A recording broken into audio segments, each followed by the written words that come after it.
Mga kapuso, simula na ng mga Christmas party. Kaya panawagin ng mga otoridad, don't drink and drive. Lalo na ngayong tumataas ang bilang ng mga aksidente sa NCR. Nakatutok si Cedric Castillo.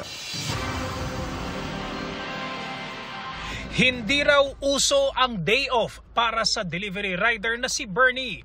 Kaya ngayong magpapasko, regalo na niya sa sarili ang makapag-relax sa mga get-together na dadaluhan. Pero ang tanong, to shot or not to shot?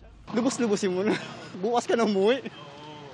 Batay sa datos ng MMDA, tumaas sa halos 72,000 cases ang aksidente sa kalsada sa Metro Manila matapos ang lockdowns noong pandemic. Lampas 23,000 na mga tao ang sangkot sa aksidente, sa mahigit 400 namang namatay. Karamihan puro driver. Hindi pa kasama sa datos na yan ang ilang kaso sa probinsya, kabilang ang isang batang 4 na taong gulang na nabalian ng buto sa binti matapos mahagip ng motorsiklo sa San Jacinto, Pangasinan. Pati na ang 2 namatay sa banggaan ng motorsiklo at truck sa Kabangkalan City sa Negros Occidental. Ayon sa isang grupo ng Road Safety Advocates, malaki pa ang kailangang improvement sa pagpapatupad ng batas trapiko sa bansa. Maraming mga drivers alam ang traffic rules and regulation pero hindi sumusunod.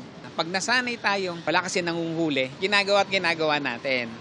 Importante na yung tamang pagsunod sa batas trapiko para ma-ensure yung safety natin. Para sa GMA Integrated News, Cedric Castillo, nakatutok 24 oras. Mga kapuso, patuloy na tumutok sa mga balita. Mag-subscribe sa GMA Integrated News sa YouTube. Sa mga kapuso abroad, samahan nyo kami sa GMA Pinoy TV at sa www.gmanews.tv.